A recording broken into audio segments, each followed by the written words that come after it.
Ticketmaster? No, not those. TickPick. Alrighty, welcome back to the Wisco Fanatics Tuesday evening. We are covering the Packers' win over the Cincinnati Bengals and their upcoming matchup against the Arizona Cardinals. That is going to be in Arizona. Wait, we won? We won?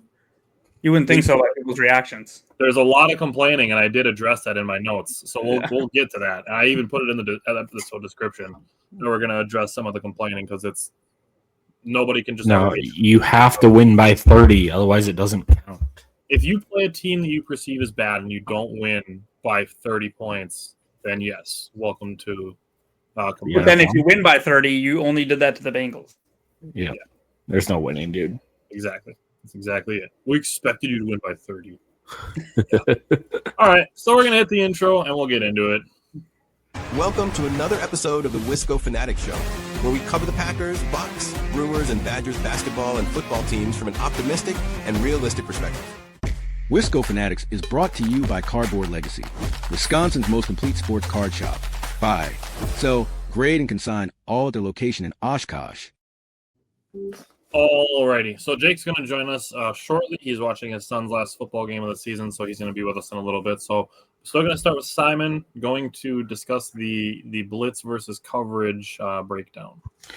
Yeah, so this was I feel like we blitzed a little bit more than we usually did, and I thought it came with pretty decent results. Joe Flacco ended up going 4 for 10 for 41 yards, and that includes the Jamar Chase touchdown. That was just, you can't even be mad at that. Nixon had really good coverage on him.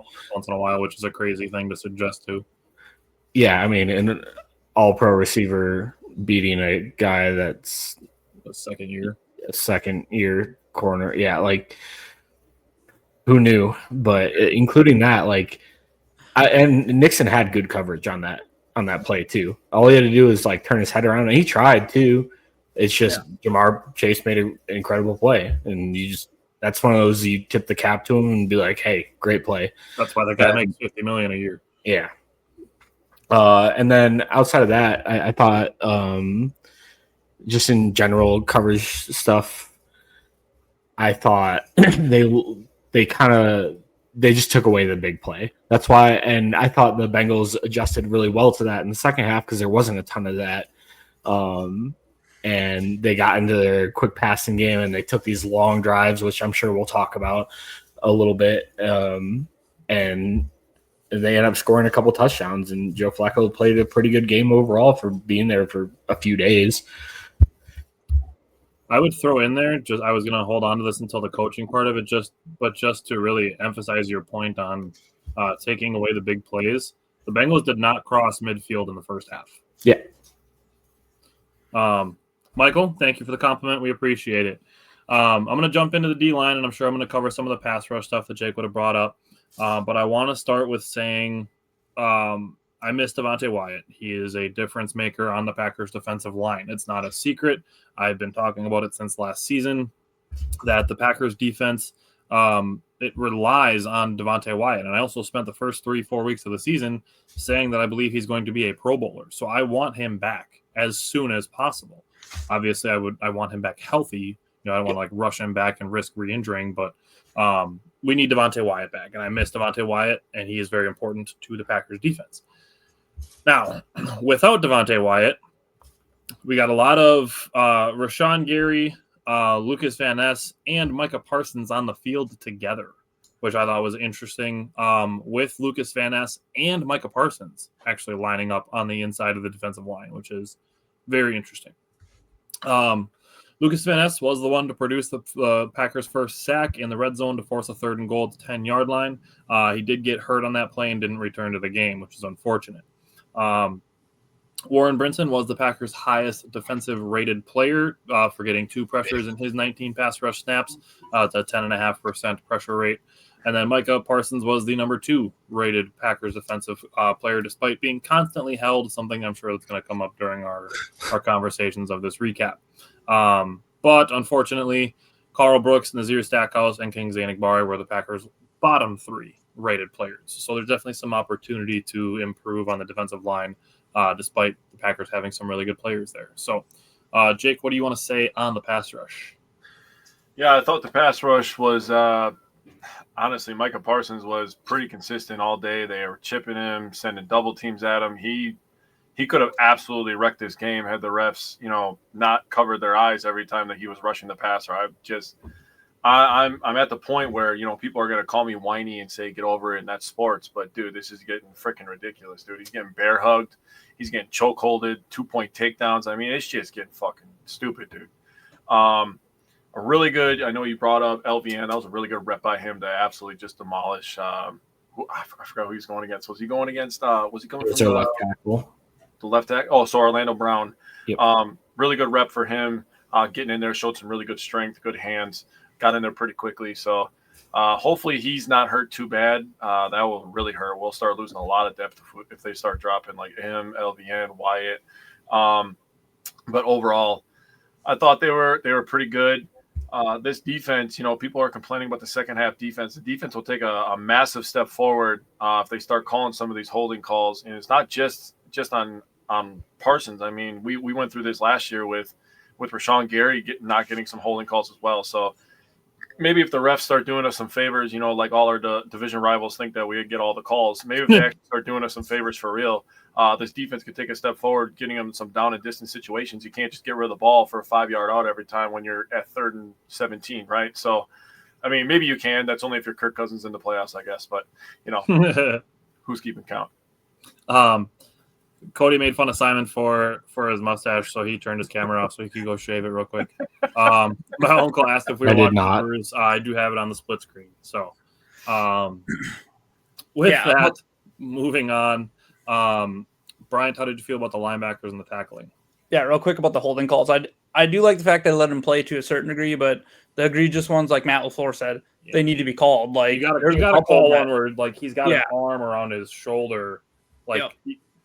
There's honestly one I thought we should have been called on too, where it was an arm bar across the chest of probably Hendrickson, I think it was, and I was surprised it wasn't called.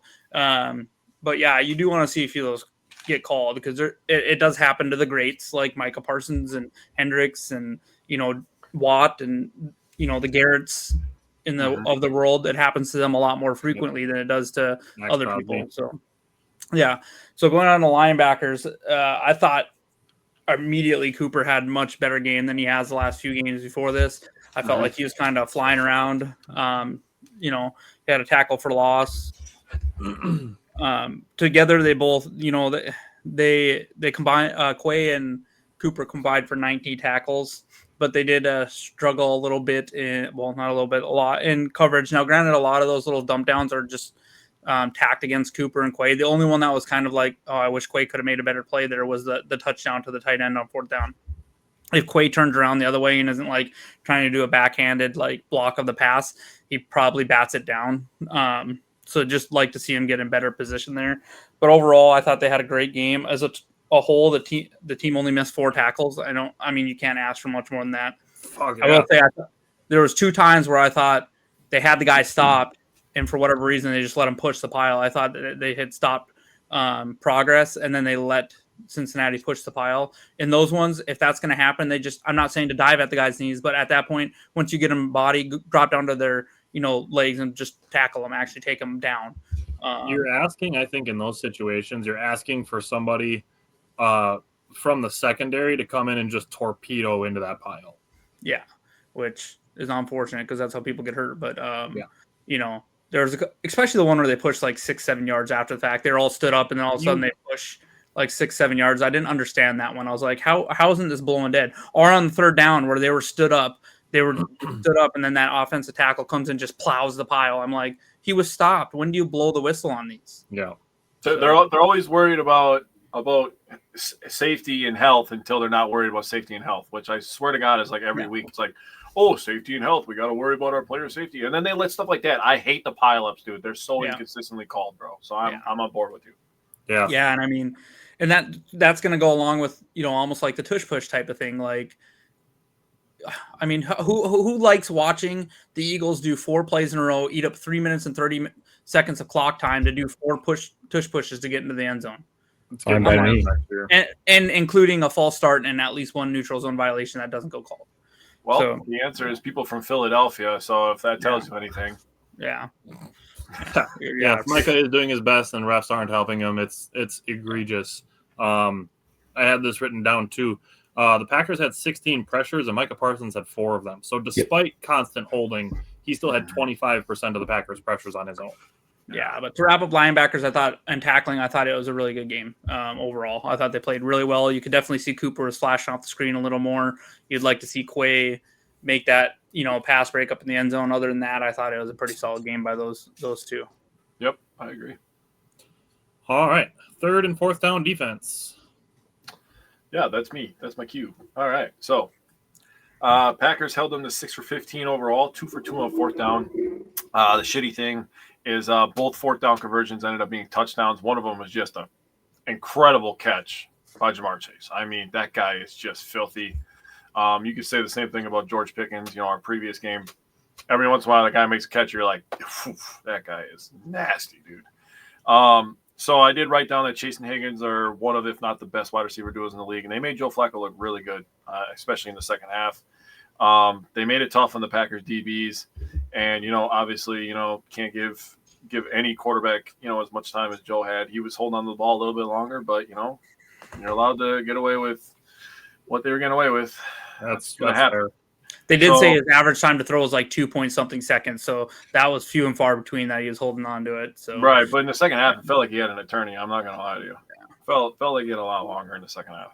I don't know. Maybe it's you're right. So first half, 3rd and short situation, they went 1 for 2. They didn't have any attempts from 3rd and medium. That's the 4th or 7 range in my book. And then the 3rd and long range, 8 and over, they were 0 for 4 in the second half. So overall, they were 1 for 6 in the second half. And the Packers were dominating, honestly. They were dominating in the first half. Second half, they went 2 for 2 in 3rd and short area, 2 for 5 in the 2nd and medium area, or 3rd and medium area, and 0 for 2. So 0 for 6 overall, 3rd and long. So you get them in down and distance situations. That's when the defense and a really good pass rush, our front four, can pin their ears back and go after the quarterback. And that's the kind of stuff that's going to happen. We start getting some of these calls, right? So 5 for 9 overall in the second half. That adds up to the 6 for 15. And on 4th down, like I said, they had the 2 touchdowns on 4th down. And that's just Jamar Chase being one of, if not the best wide receiver in the league. So Joe Flacco's average time to throw was 2.35 seconds. It was actually closer to 3 on plays that he was under pressure, which I think could almost be used as like there's got to be some holding going on if he's got more time to throw under pressure than when he's kept clean. Right. All right, Simon, how'd you feel about the secondary? I thought Carrington, Valentine, Evan Williams both had really solid games. Valentine allowed 2 catches for 7 yards, and he also forced an incompletion. Evan Williams allowed 2 catches for only 9 yards. I thought Bullard had a solid day before he got hurt. He allowed 2 catches for 18 yards. McKinney allowed 1 for 13. Nixon, here's the thing with Nixon is like, I feel like there were times in this game where he put himself in a really good position to make a play on the ball, whether that's forcing another incompletion or maybe having a possibility for an interception, but he either didn't turn his head around or, like we said, Jamar Chase just makes an incredible play on the ball, and that's just something that you can't do much about. But I wasn't really mad overall at how he positioned himself in this game. I didn't feel like he got burned. I didn't feel like I thought he had overall decent positioning. He just allowed some catches. So he ended up with 5 for 9 against him for 45 yards and obviously that touchdown. And then Hobbs allowed 4 for 31 yards. Jamar Chase had a good game. He caught all 5 of his targets against Keyshawn Nixon when they were matched up together. And that was the first game since the starting of last year where Nixon allowed over 40 yards in coverage. Surprising. That actually surprised me a little bit. I mean, but if you were to read that off as a stat, not just for like this recap, but for like just a general stat, and you were to read that off and you would be like, the only guy to get over 40 yards against Keyshawn Nixon since last season is Jamar Chase, you'd be like, yeah, that sounds great. Yeah. Mm-hmm. And then, Jamar Chase just did Jamar Chase things. He had 10 catches for 94 yards and a touchdown. You can't even be mad at a player like that getting his way a little bit. Mm-hmm. He's a good player. Yards even. I mean, yep. Especially on 10 catches. If you ask somebody, before the game, Jamar Chase is going to have 10 catches today. How many yards do you think he's going to have? Yeah, 150. Yeah, exactly. Yeah, that's probably where it starts. Yeah, I agree. Yeah. So, I mean, all things considered, I mean, there's a lot of things in this game where it's like, yeah, it's not ideal, but could have been worse, and it's better than it is perceived to have been. Is that the end of the defense? I'm talking about the whole team. No. I mean, like us talking about the defense. There's just one more thing. Oh, this team allowed 18 points. I'll take that every day of the week. We're gonna say especially on Sundays. About the offense too. But you'd think like reading stuff that we allowed like 40 points or something. It's insane.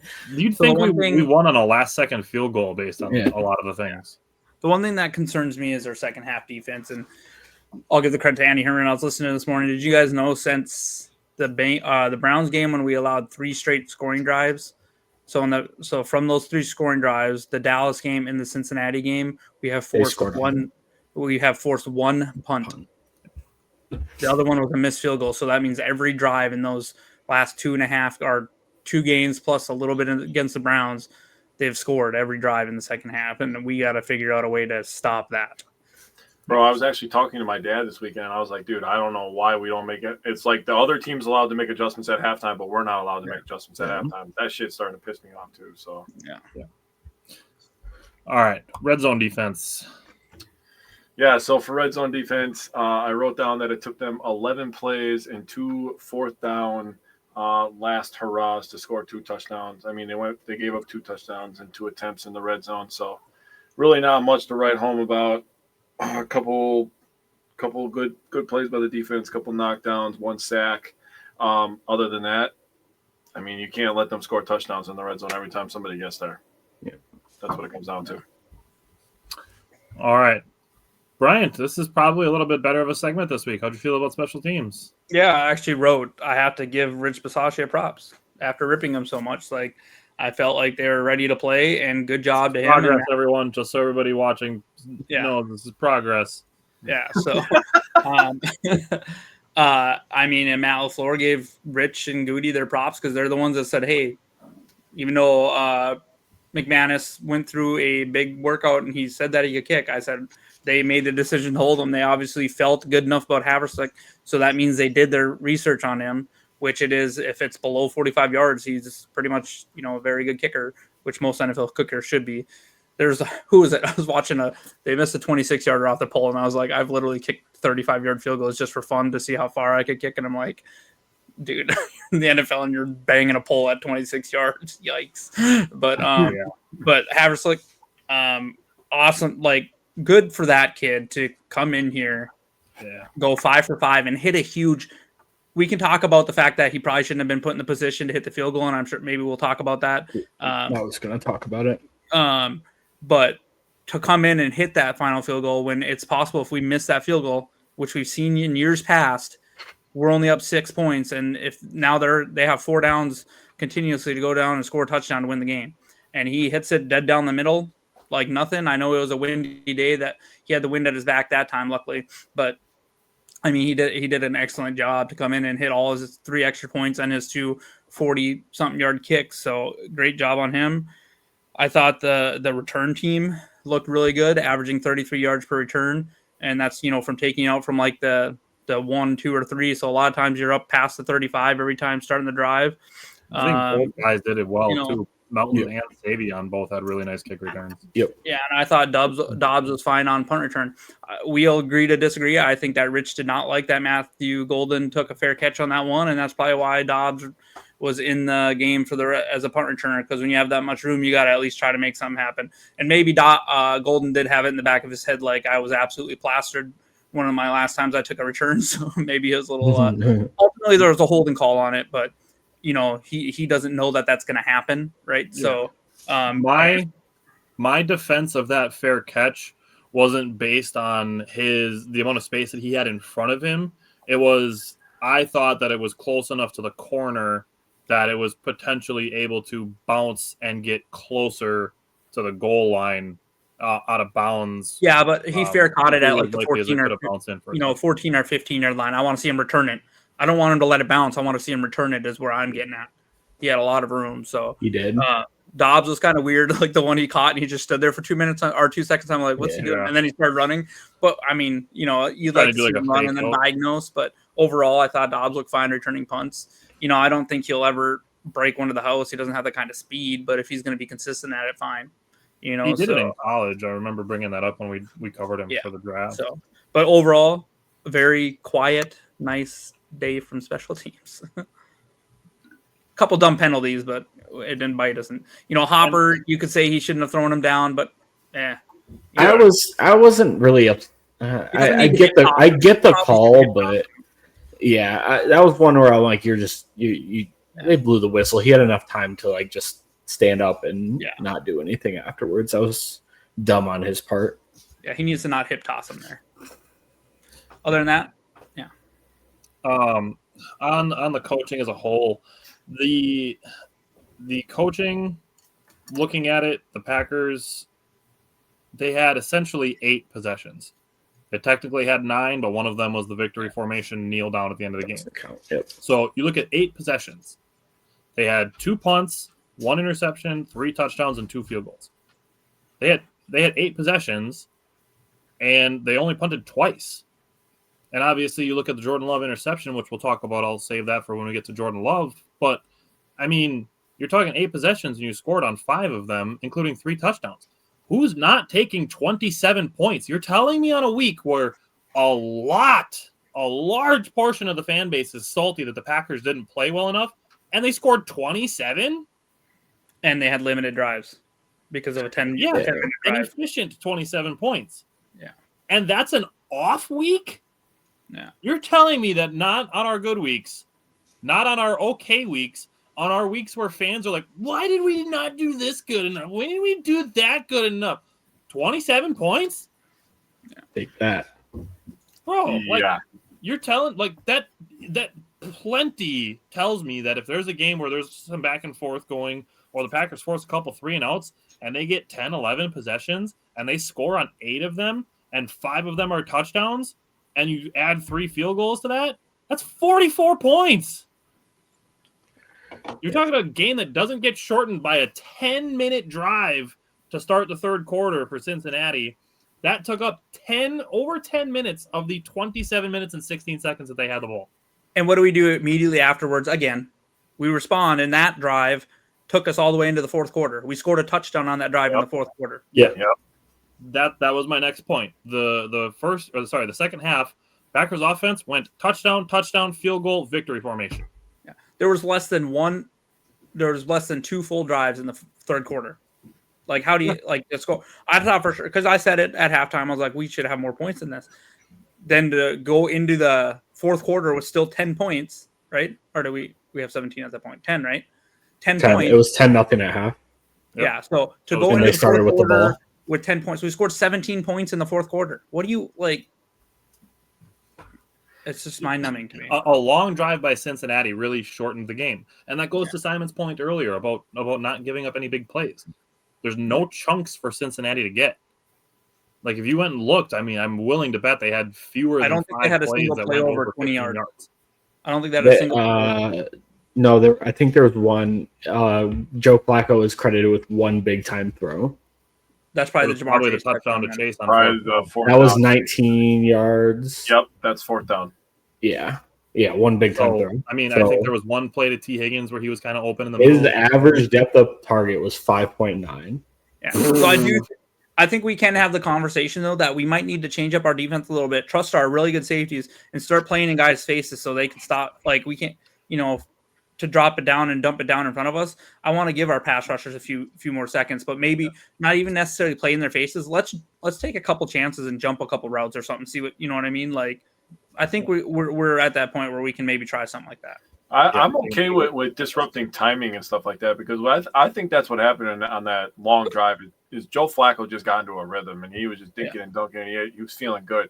Now, my last point I'm going to get at, I was literally thinking this before people were even complaining about this game.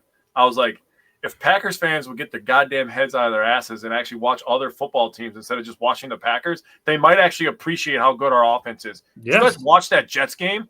Yes. Holy hell, dude. They're horrible. I've been saying it for a couple of years now. People need to watch other teams other than their own to get their bias out of it. Horrible. So That's a good point. The Bengals did not have one play over 20 yards. Yep. That Jamar Chase touchdown was 19. Our first play of the game was 21 yards. Yep. We're going to talk about some stuff when we get to some of the Jordan Love stuff, but let's jump into the offense. Let's start with the tight ends. Yeah. Didn't see a ton of action this week, but I thought that Tucker Kraft touchdown was so funny. He just launched himself. He just went like he bumped past him. It was so he ended up with 2 targets, catching both of them for 43 yards and a touchdown. And then Musgrave had a catch for 7 yards. Other than that, it's literally Tucker Kraft and then Luke Musgrave, and you'll sprinkle in some Fitzpatrick. And that's kind of it. I didn't see anything crazy egregious in the run blocking or pass blocking that I noted anyways. Matt LaFleur did come out and say that the first play of the game was like planned for a big throw to Musgrave, but it kind of got disrupted. Yeah. I mean, it went to Dobbs for 21 yards, so. Yeah, I was like, I don't care. I don't care who gets the ball. Yeah. Reggie said to feed Golden, which is always a popular topic of conversation. But how do you feel about the wide receivers? Yeah, I mean, we can feed Golden, but what makes us really good is, Dobbs quietly went 5 for 55 yards. Like he just, steady. Wicks had a couple catches before he got hurt. Matthew Golden popped off. He did look great. He made 3 huge plays, and you kind of seen a little bit of everything he can do, right? You've seen this, the awesome yards after catch by him on the one play where he just kind of made stuff happen. I thought for a second there he was about to take that to the house. I did too. You've seen the great catch along the sidelines, which, holy cow, that was a great throw and great catch. And then you've seen him scrambling and get open on that crosser and just great hands and reach out and pluck the ball and seal the game. You know what I mean? Like, so really you're kind of, seeing what Matthew Golden can do. He had 3 catches for 86 yards, had some more rushing yards. So he had I think he was over 100 yards total, or right around 100 yards total. It sucks that Wicks was injured. We'll have to look. I think he was like at 898 or something. No, he had 16 yards rushing. Oh, so he was at 100. He was 102. Yeah, 102 all-purpose yards. So Wicks getting injured is unfortunate. I still do want to see. I want to see Savion Williams get to catch the ball instead of just run it. So yeah, I agree. I know he's got a couple of catches this year. Yeah. But I want to see it more. I know we've been rolling out Malik Heath and he's a good blocker and stuff like that, but I would like to see Savion get a couple of those snaps before Christian Watson pretty much erases him, or not erases him, but it's going to be even harder to get Williams on the field when Watson comes back. Yeah. But overall, just really, fine, quiet game kind of by all the wide receivers other than Golden and Dobbs. But, solid game. So, Christopher, Chris Uncle said we don't need to see other teams suck to watch us progress. Talk to Lombardi. He would totally disagree. It's not necessarily like so much that we need to have other people watch sucky teams to appreciate what we have. It's just, I would say I want people to watch other games just to learn the game itself. To have, some understanding of how football works without watching your team that you have the bias for, that you want them to score touchdowns every single drive and force turnovers every single drive. You'd think we didn't have the second best record in the NFC right now. I don't mean this in like way, but I think it's just adjusting your expectations a little bit. Yeah. When there's so much going on in a football game that anything can happen, expecting perfection is just kind of ignorant in a way, if that makes sense. Yeah. And I think part of this too, and I get there's a lot of, it's the Bengals. They've been allowing this and this and this to their defense. Sure, there's maybe a little bit of that, because the defense is the same, but you really kind of have to toss your expectations out the window of what you expected our defense to do against their offense when they get a new quarterback, and it's not just bringing in a second stringer or a rookie.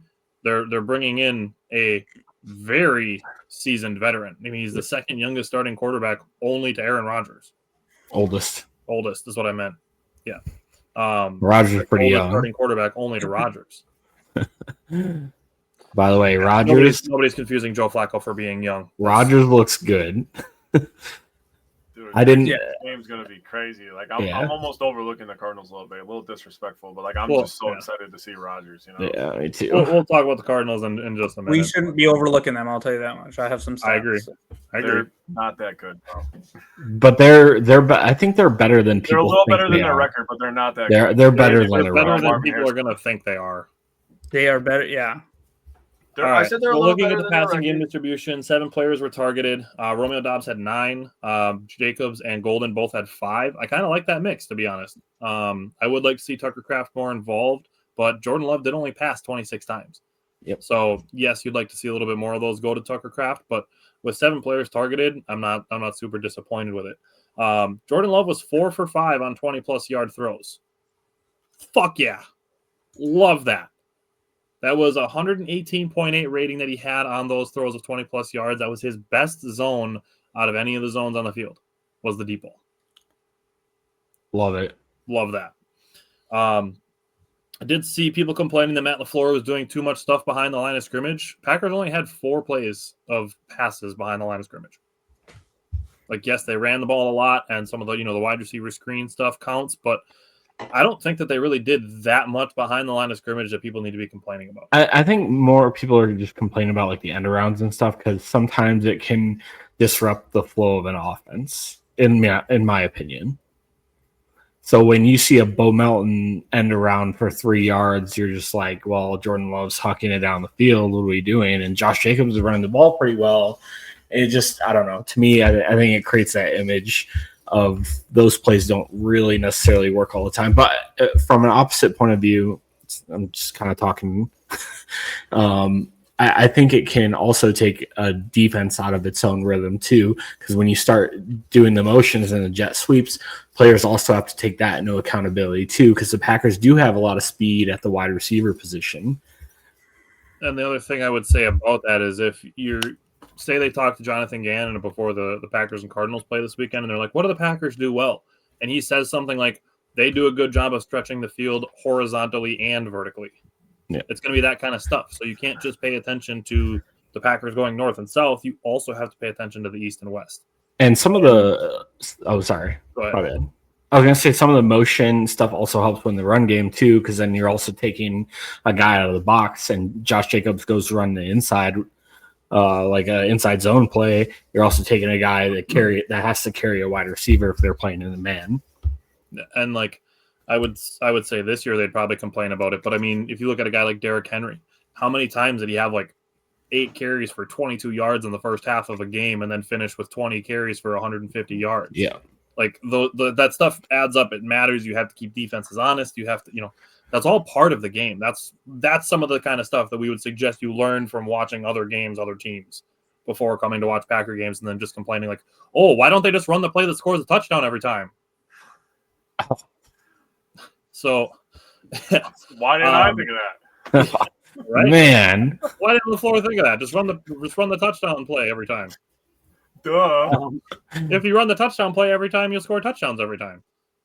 Love was 10 for 12 on 0 to 9 yard passes, only 1 for 5 from 10 to 19. So that's where the opportunity lies with the passing game distribution. So leading into the offensive line, Cody is getting ahead of it, bringing up the potential Jordan Morgan apology form incoming, and I strongly agree that that's in the cards with the way Yeah, so every time I felt like every time we looked up and Josh Jacobs was breaking off a big run, the first person right there patting him on the head was Jordan Morgan.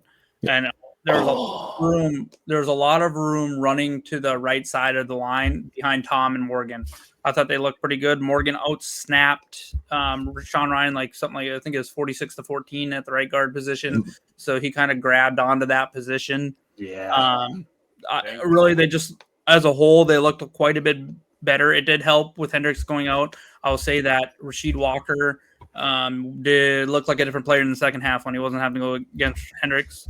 They allowed only 5 pressures as a team, which is great. And then there was no penalties. So that is also great. But I will say this. I think Sean Ryan has played okay. And at some point, I'm wondering if we need to start more thinking maybe Morgan should be taking snaps from Walker versus taking Ryan's position, because I have not been very impressed with Walker. I know he's had some tough matchups, but he's going to have another one this weekend against Josh Sweat, and we'll have to see what he does. He has not been that impressive. So I want the best 5 out there. And if if that means we have to put a Morgan over at left tackle over Rasheed Walker, maybe that's something we have to think about. Especially if if Belton comes back and starts looking decent, and I'm just saying, we'll see. One thing sorry, go ahead, Jake. My bad. I'm sorry. The best 5 was out there.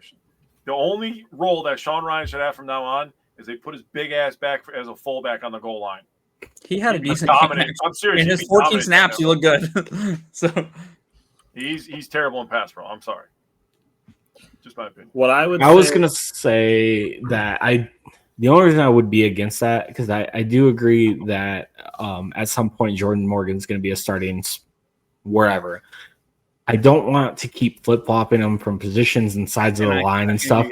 And if flipping him to left tackle, I think he would absolutely get destroyed this week, and that's what he doesn't need.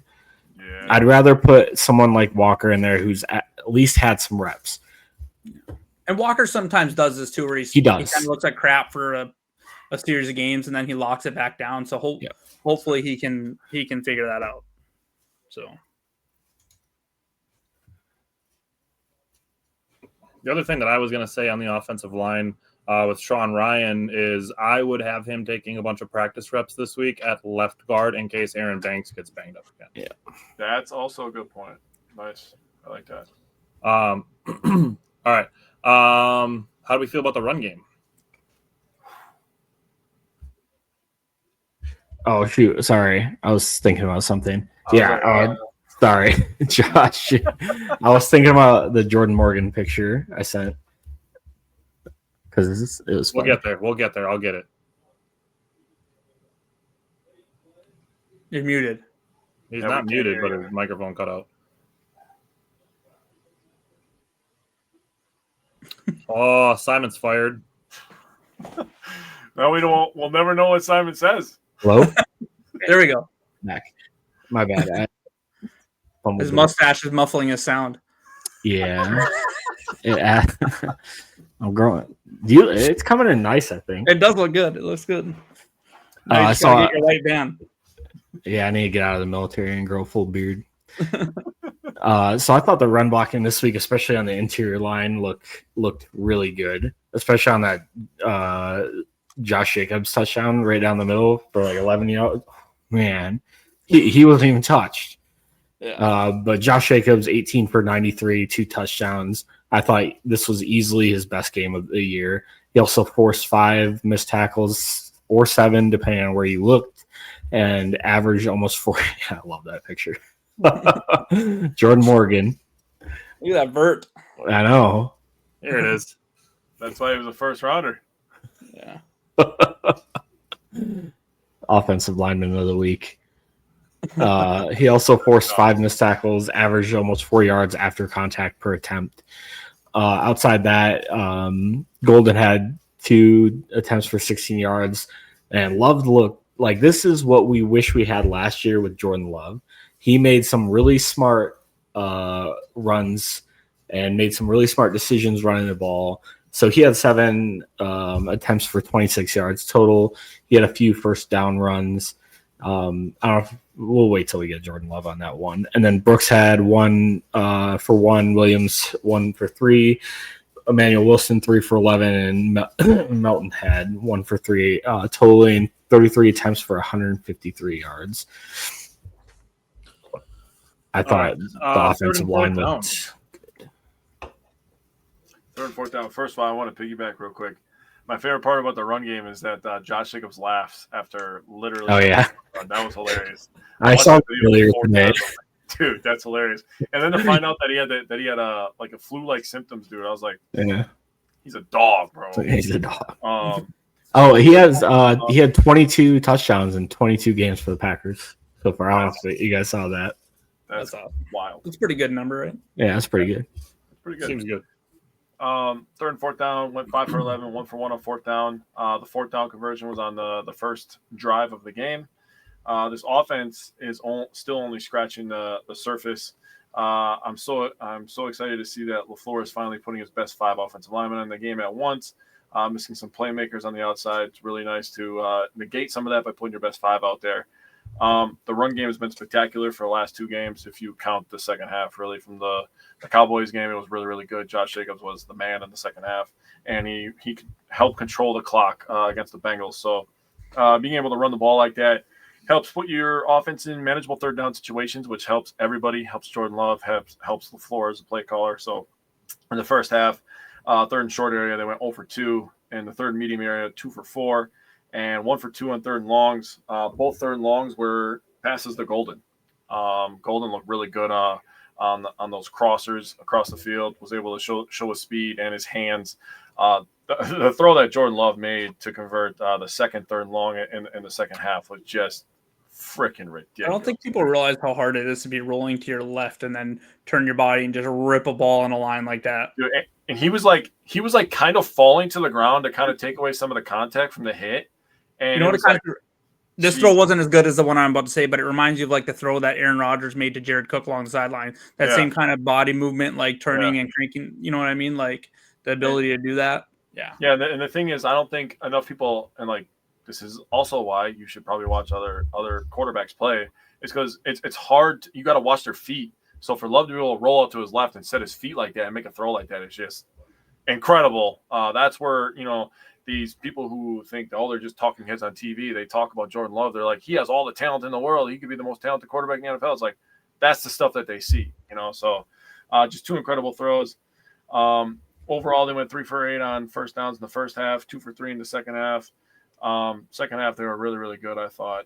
They had 2 attempts from third and short and 1 attempt from third and long. Again, they converted that one on third and long in the second half, 1 for 2 in the first half. So overall, good that you're only getting yourself into 11 third down situations, honestly.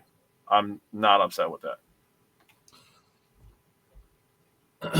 Part of that does go to the condensed possessions. I mean, we talked about it a little bit already, but fewer possessions in this game did make for a shorter game also. Looking at the red zone, the Packers had 4 trips to the red zone. I was looking for 6, but again, talking about shorter game, shorter possessions, fewer possessions. So looking at it, first one, they had a 3rd and 5. That was the one that Jordan Love had an interception that was tipped and then picked. We'll talk about that when we talk about Jordan Love in a second. The second trip to the red zone, 2 beautiful passes by Jordan Love. 1 to Matthew Golden and then 1 to Josh Jacobs back-to-back. Took the Packers from their own 30-yard line to the Bengals' 5-yard line. They went 64 yards in 2 plays, had a defensive holding, and then Josh Jacobs had a 3-yard touchdown. Love that. That's what you want to see from Jordan Love. Yep. On their third trip to the red zone, they had a first 10 at the 17-yard line. Josh Jacobs ran for 3 yards, and then on 2nd and 7, Jacobs had that 14-yard touchdown with the absolutely beautiful blocking. Jordan Morgan getting to the second level to get blocks for Josh Jacobs. He, like you guys said, he was almost untouched until he was inside the 5-yard line. And then that was the response to the 10-minute drive by the Bengals to open the third quarter. Mm-hmm. So the Packers go on a 5-minute touchdown drive right after that. The 4th trip to the red zone, they had a 1st and 10 at the 19-yard line. That resulted in a 19-yard touchdown to the Torpedo Tucker, where he got to the 3.5-yard line and just dove straight for the end zone and scored it. So that was Bryant that came up with the Torpedo Tucker.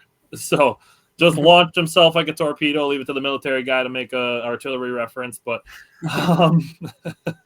be It's funnier just if you funny were in the watching it. movie. Like he literally does jump from like just outside of the 3-yard line. It's just like you're thinking like the dude just jumped 10 feet like horizontally and He's got hit somebody no while doing regard it for into where the end defenders zone. are. He does not give a shit. Yeah. Like he sees the pylon, he's like, all right, I'm getting in. Yeah, I was watching Good Morning Football the next morning, and it was the female host on there. She's like, "This maniac Tucker Craft." She was describing the touchdown. She's like, "He dumps it off to this maniac Tucker Craft." I think she's a Vikings player, so she's probably used to like watching Tucker Craft play and stuff like that. Or a Vikings fan, I should say. So she watches Tucker Craft play, but she called him a maniac. So Not even mad at it. He did threaten to burn people's houses down last year. he is a maniac. In a good way. So the Packers were 3 for 4 on touchdowns in the red zone. But let's jump into Jordan Love because he threw an interception and it was in the red zone on 3rd and 5 at the 17-yard line. And what I said was this is one of those times where Jordan Love should throw the ball away. I would be fine with him taking this risk if the Packers were at, say, like the 40-yard line. And you're in a position where you're either thinking about a really short punt or a really, really long field goal, and you're in that kind of no man's land, then I'm fine with you throwing a questionable ball, because if it gets intercepted, then that just takes the place of your punt. But, I mean, if you're at the 40-yard line, like, you're not kicking a 57-yard field goal of Lucas Haverson.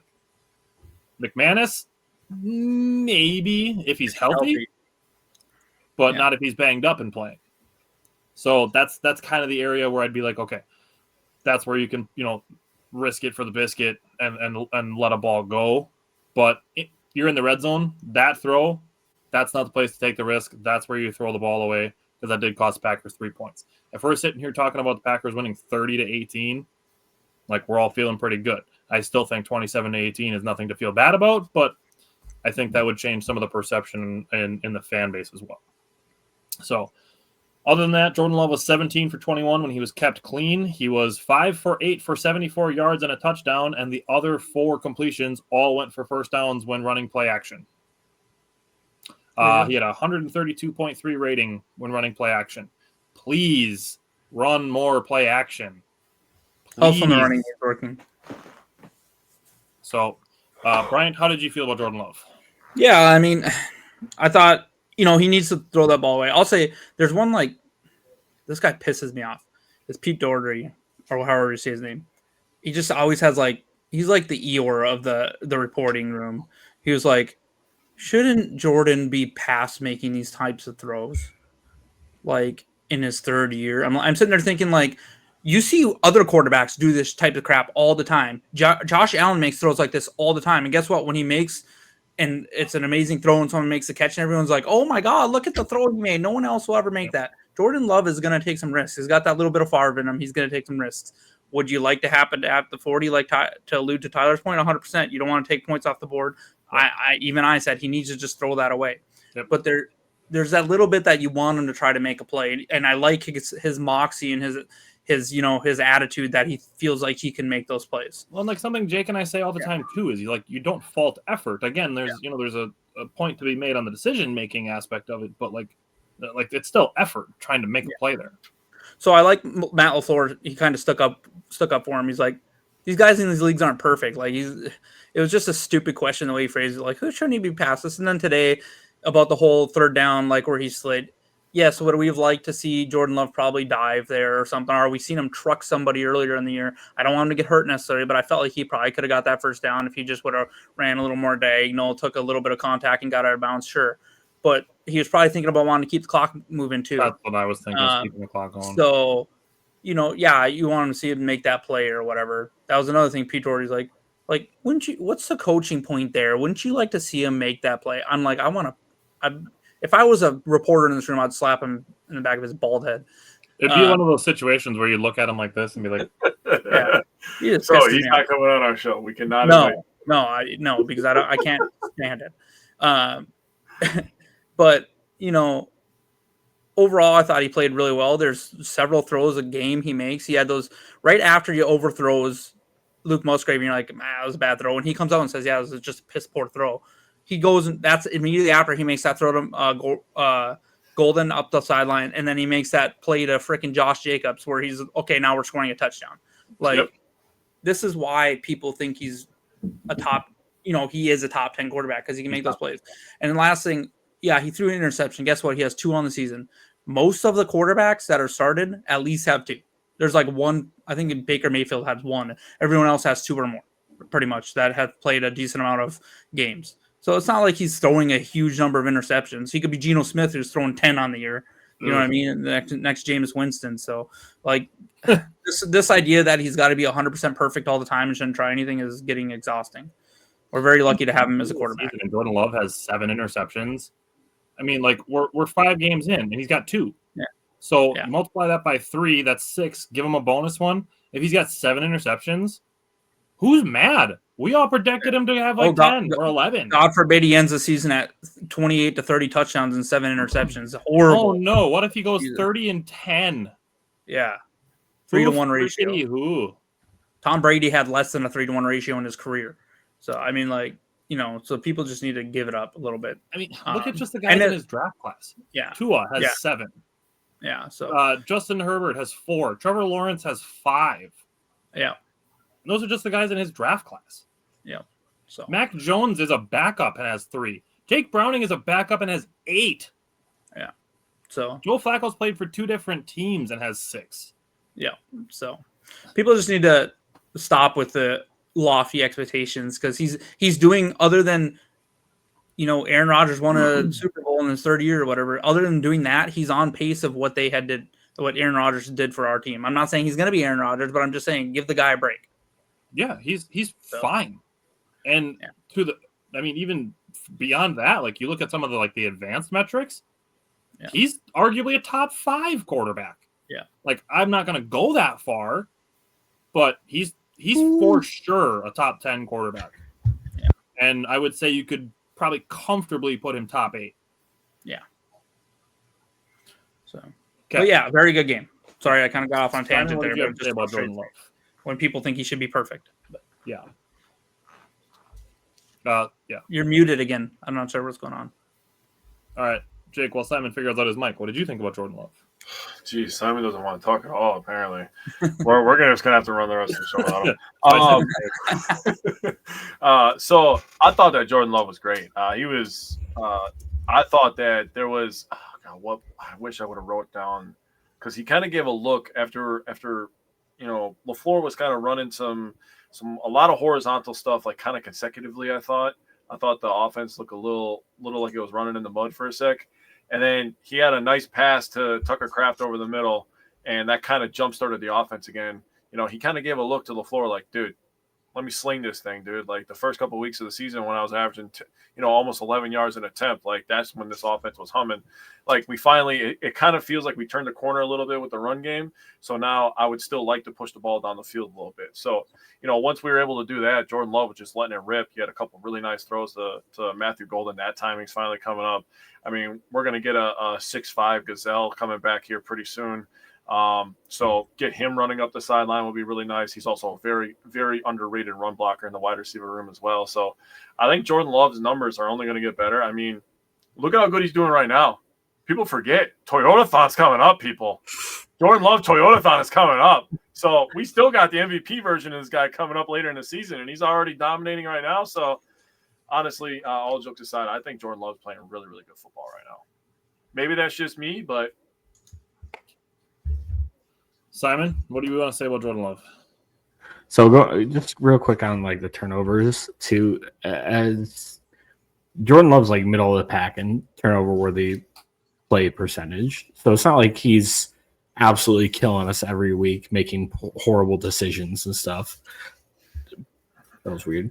So I'm not in terms of this game. Outside the interception, where I think we all agree that he just should have thrown it away because he had the opportunity and lived for another play. Yeah, other than that, I thought he played a tremendous game. I thought he made very good decisions.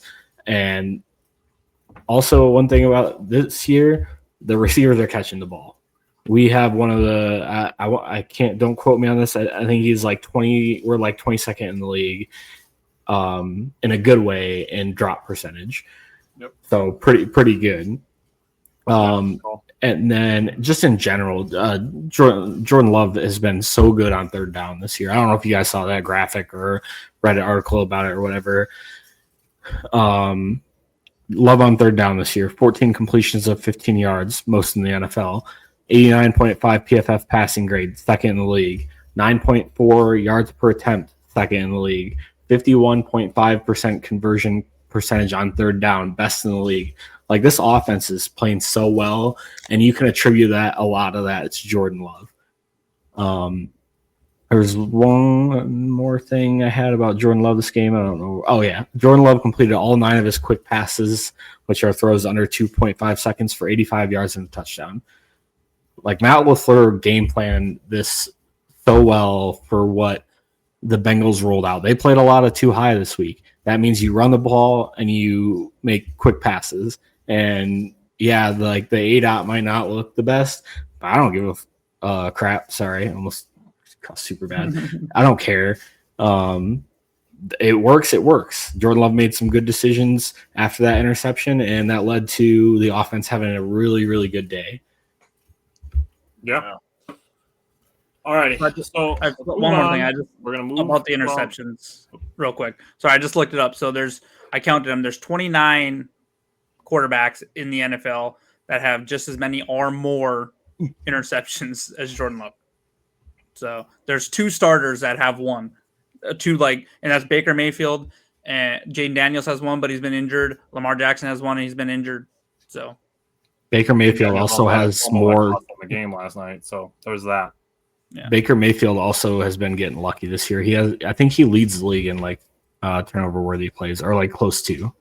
Yeah. He is. Alrighty. He actually is the reincarnation of Brett Favre. I'm just going to say that right now. Baker Mayfield looks good this year, though. He's so fun. Sure. But he can run, too. Yeah. So could Favre. All right. Let's jump into Packers-Cardinals. Brian, what are you looking for from the Packers defense against the Cardinals offense? Yeah, so kind of people are assuming that we should just mop the floor with the Cardinals because they've lost 4 in a row. They're 2-4. However, they're 2-4, but they have a positive point differential. They're +3 in the point differential. They've lost their 4 games by a combined 8 points. They have two losses by 1 point. They have another loss by 3, and then they have another loss by a couple. They're in close games. So they have a plus point percentage. Now, you can argue of who they played, fine. I can hear that, but they just gave the Colts, who's a 5-1 team, everything they can handle in Indianapolis with a backup quarterback. With the Jacoby Brissett starting at quarterback. So they have been decent. Cardinals have been decent running the ball. However, that was mostly with Benson and Connor before he got hurt. So the 2 running backs that they're going to have starting against us, Michael Carter. Michael Carter and Knight. They have on 43 attempts. Guess how many yards after contact those 2 have combined? On 43 attempts? Yeah. 28 yards. 4. 30. 4 yards. So if we get so that's so bad. So they're not breaking tackles. So if we can get our hands or falling forward, they're literally just getting stood up. Exactly. So if we can get our hands on these guys, we're good.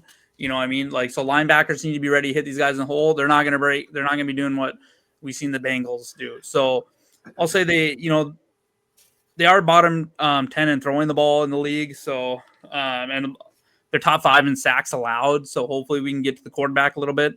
They have turned the ball over 7 times, but they've also forced 7 turnovers. So this is what I'm saying. They're very close to a 500 team that we shouldn't just take lightly rolling into Arizona. They have a plus point differential. They've lost them. That loss against Tennessee was very ugly. It's almost like what we did against the Bengals, but theirs was somehow worse by fumbling into their own end zone. Brown, sorry. I will say the right side of their offensive line has been awful.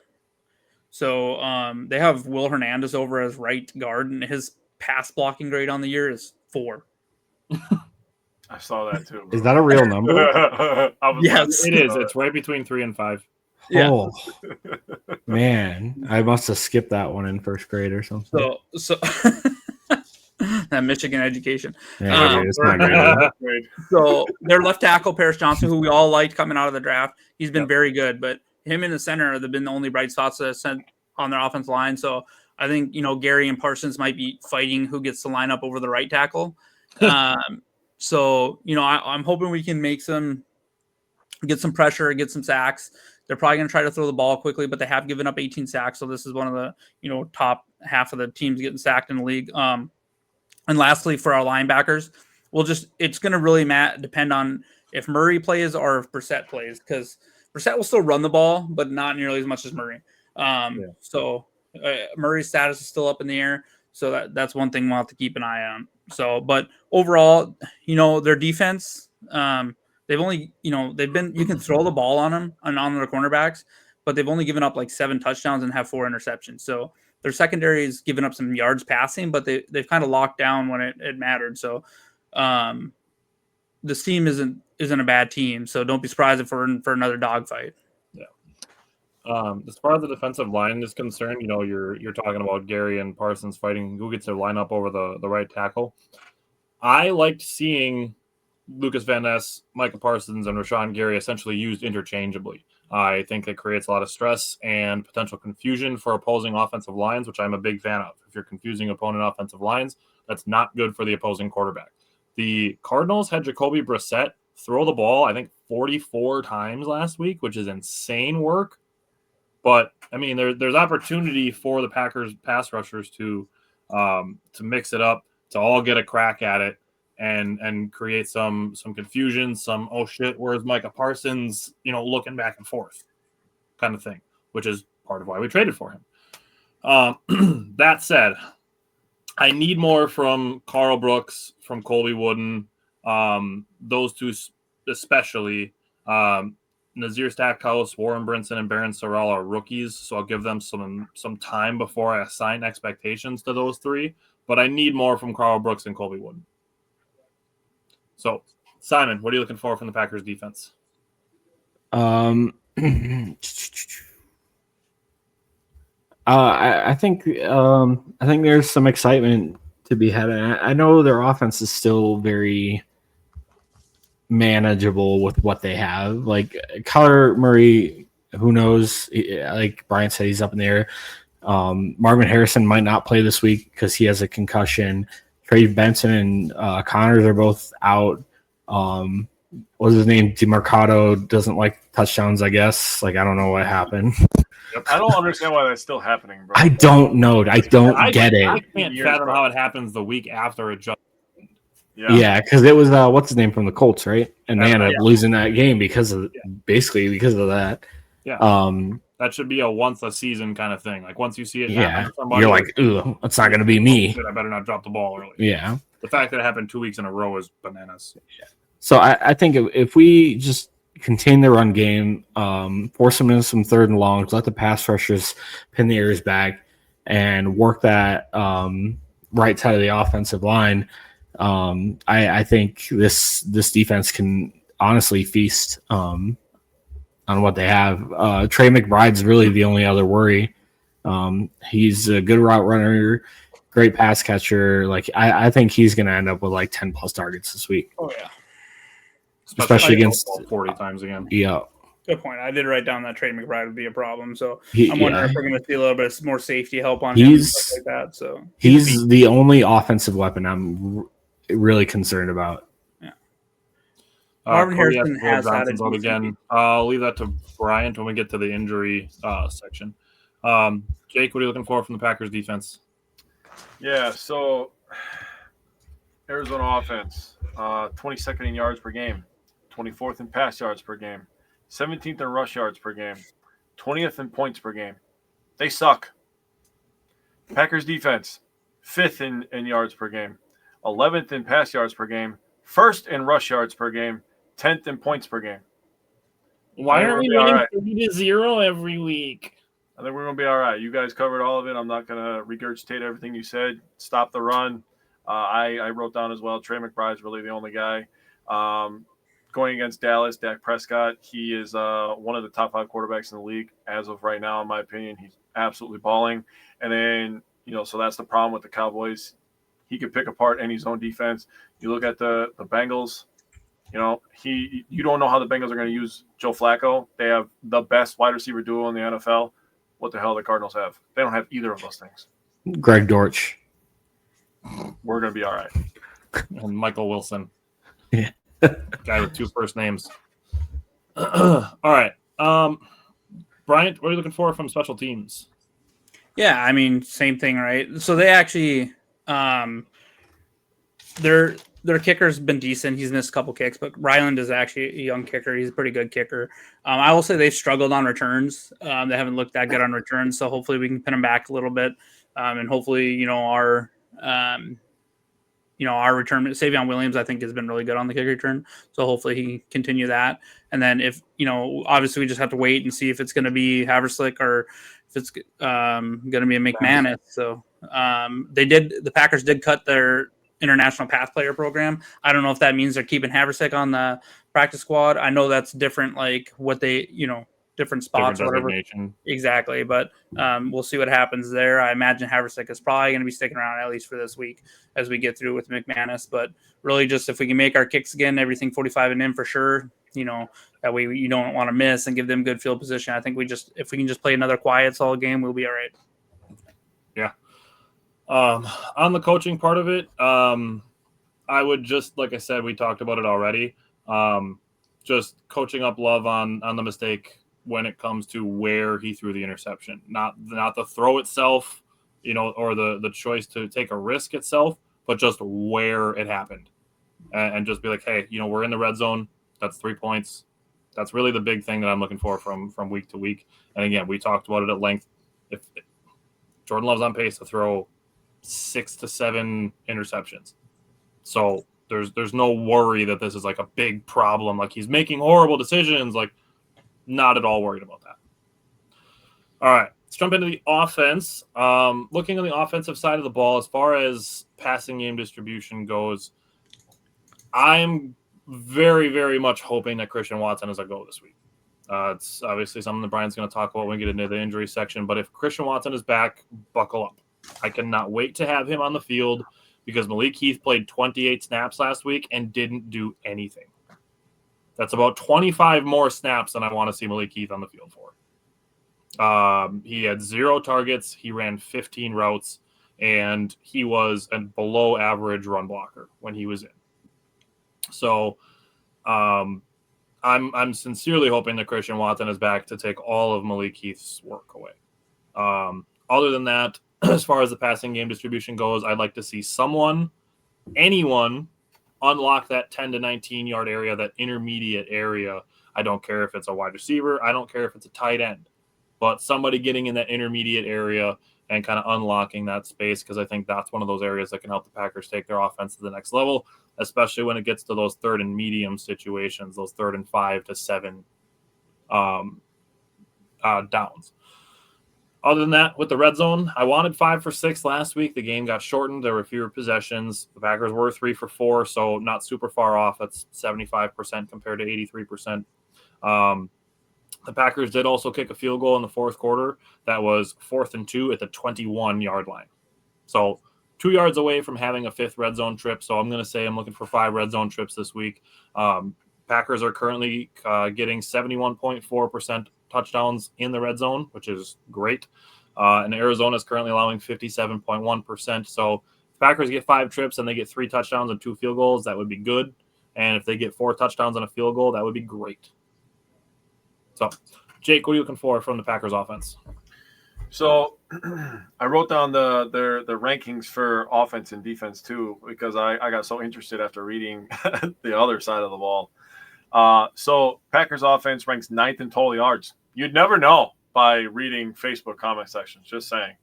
They're 10th in passing yards per game. Jordan Love's not the guy. That's all I've been hearing all year. 12th in rush yards per game.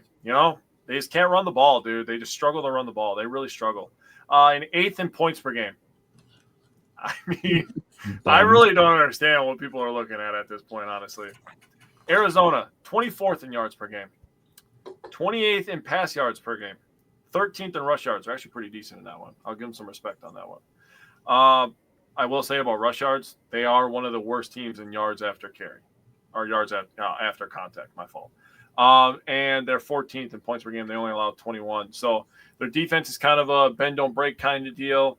The Packers offense every once in a while does bail out other teams' defenses. So I would like to see Jordan Love. My goal is I want to see Jordan Love sling the ball like 35 times. I think that they could be had through the air. I think Tucker Kraft is a really good matchup this week. I also think that Max Melton, who is one of the worst tackling corners in the NFL right now, is going to have a very tough time tackling number 8 on Sunday. So that's what I got. And hopefully number 9. And hopefully number 9. I would love to see Watson out there. I love Watson. Yeah. His dad, though, I haven't seen him really talk that much, to be honest. I can't see him talk because he blocked me because he's a China.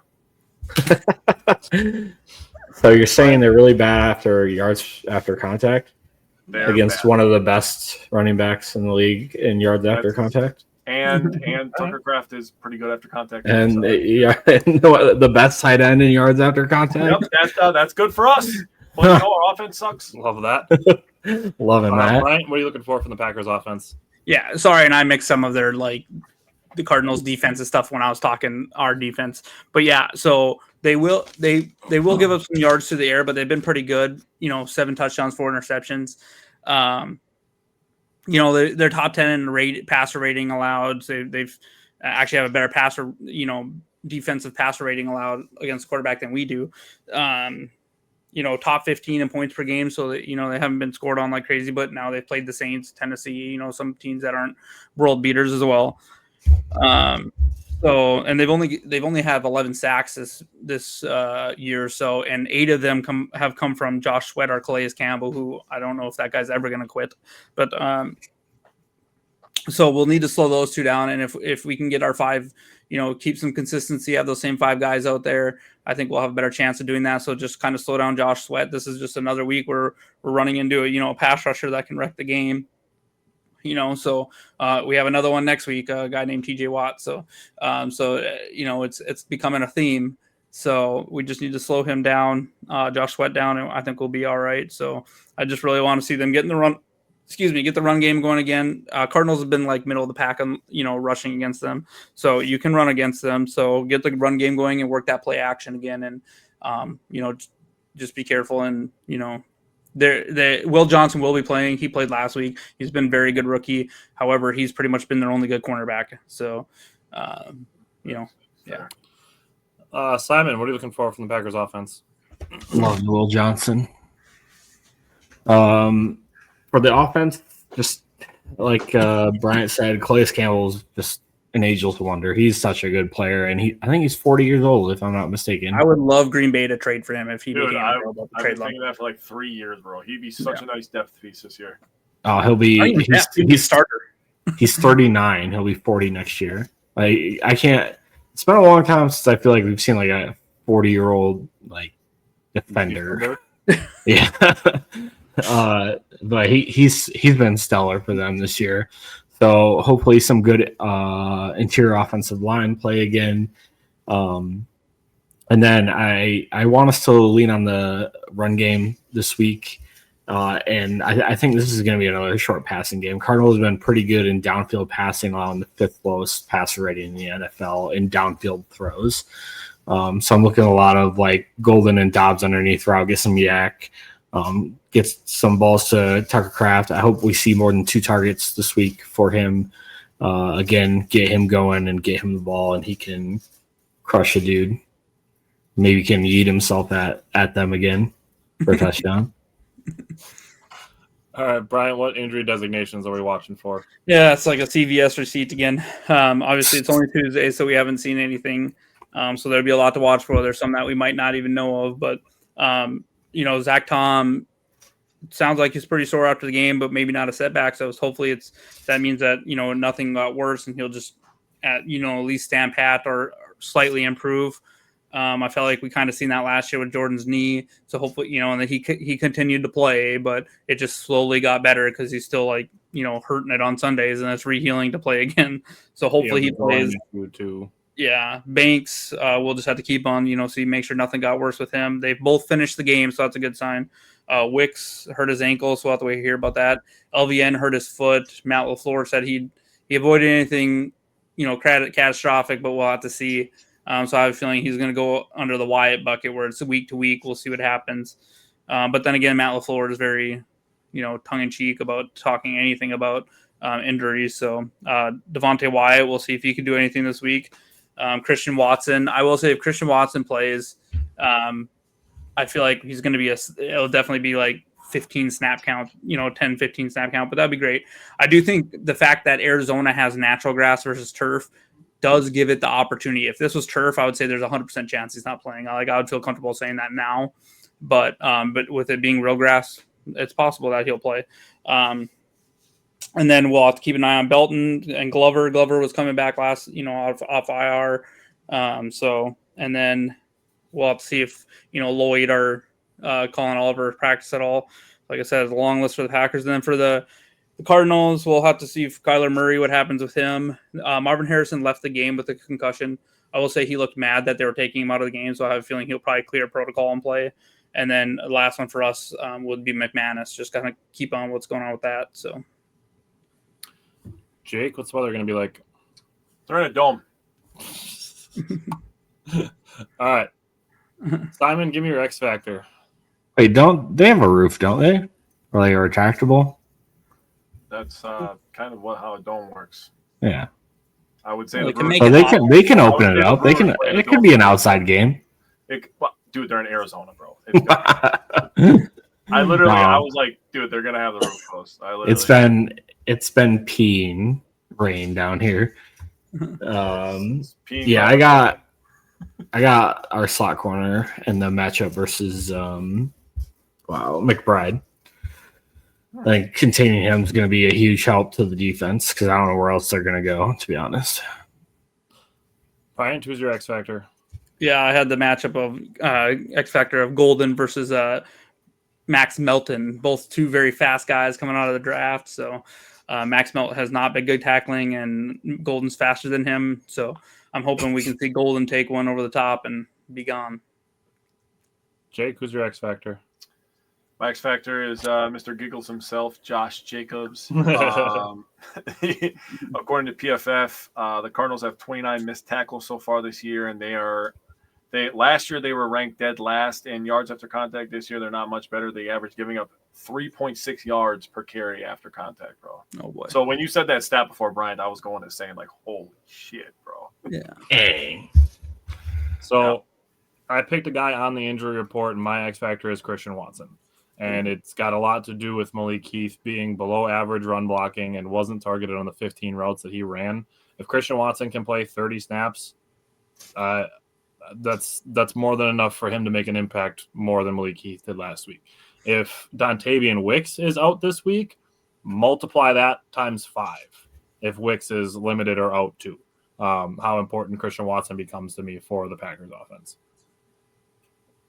Yeah, I just don't see a way he can play 30 snaps, but I could be wrong. You look at it, the Packers I think had, I want to say 65 snaps last week on offense. So looking at 50%. Yeah. But we'll see. Obviously there's going to be a lot of run blocking. He's going to be doing more run blocking than anybody else as far as wide receivers go. So I'm not expecting him to be running 30 routes, but if he gets 15 run blocks and 15 pass snaps, maybe. I can see that. That's actually not a bad number. All right, Jake, what do you have? Score prediction, head and heart. Give me your score prediction from the head. Well, since the Cardinals for some reason are always in the game, and for some reason the Packers always allow everybody else in the goddamn game, I have 24-20 Green Bay. All right. Simon, what do you have from the head? 28-20.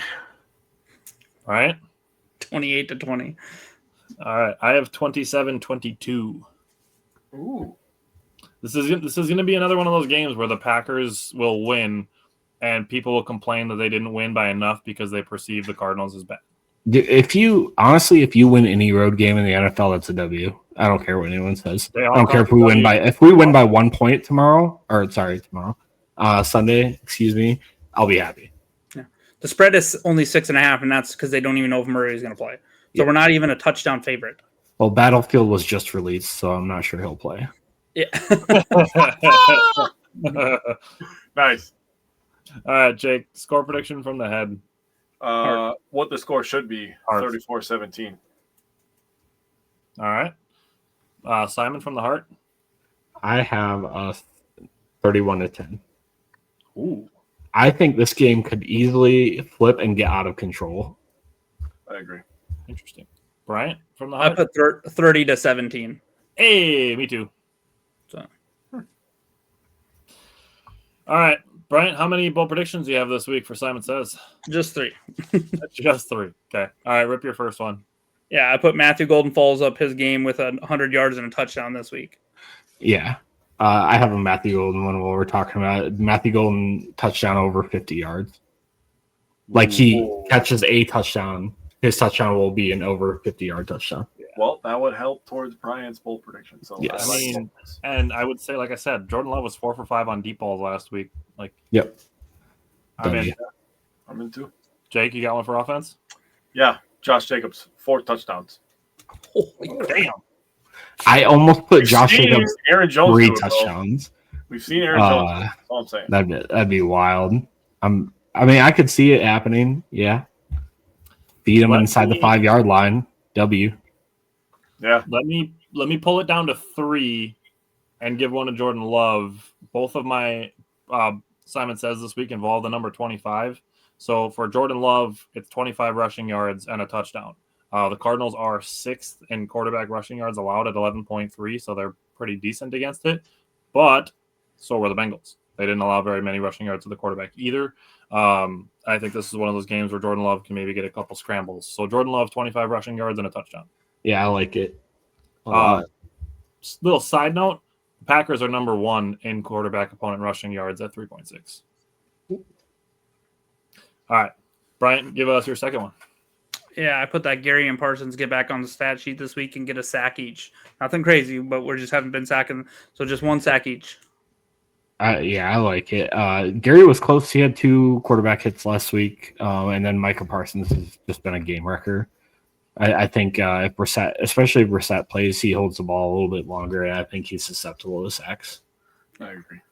We're in a position where Micah Parsons probably going to have over 100 pressures. Or 50, sorry. Could have 100 pressures. Going to be over 75. Yeah, he's going to come close to 100 for sure. So that would be essentially 6 pressures a game would get him to 102. Yeah. What I will say about Micah Parsons is he played 58 out of 65 snaps last week. Yeah. So he's good to go.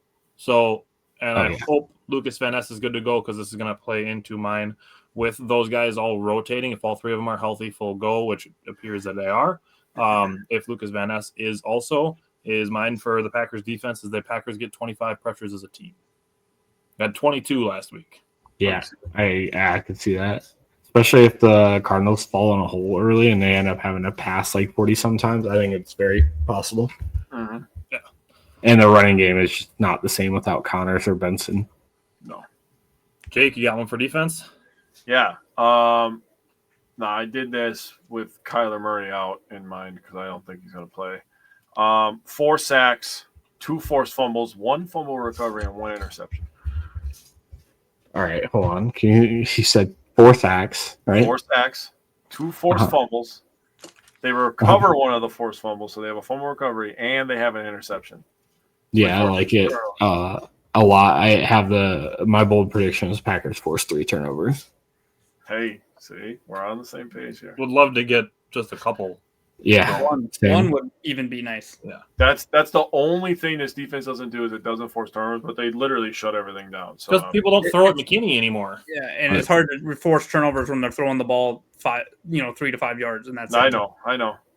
But that goes back to what you were saying, Brian, earlier. Is like this defense does need. I think Matt LaFleur acknowledged that it's going to happen, or that it's been happening the past few games, where the second half defense just doesn't look as solid as the first, so they might be more open to some changes and adjustments like the opposing offenses have. So I think the defense does make some adjustments this week, and you'll see maybe a little more aggressive plays and a little more risky plays. And so I think we're going to have a turnover this week. I feel like that's better for a guy like Nate Hobbs anyways. I feel like that's more his style. I agree. So that all ties into my last bold prediction because I think they're going to be looking for Trey McBride a lot, and I put that Edge Cooper has his first interception of the year. I like that. That'd be nice. Yeah. You know, I do kind of think that maybe Hafley's kind of keeping some things in the back pocket because we have a lot of division games at the end of the year. We've only played one division game so far. We're going into week 7, so we got a lot of division games coming up at the end of the year. Maybe he's holding on to some stuff to, go after, Ben Johnson since he wants to run his mouth about LaFleur and stuff. So I don't know. That's just another angle you can look at it. Yeah. Alrighty. Anything else you guys want to say? Packers Cardinals on Sunday. No, let that go. Just get out of there with a win and get ready for the next big game in Pittsburgh. Yeah, that's gonna be a tough game. All right. Thanks everybody for tuning in. We will see you guys next Tuesday, and we'll see Jake and I again tomorrow to talk about Brewers, Badgers, and Bucks. So go Pack, go. See you guys next week. Go Pack.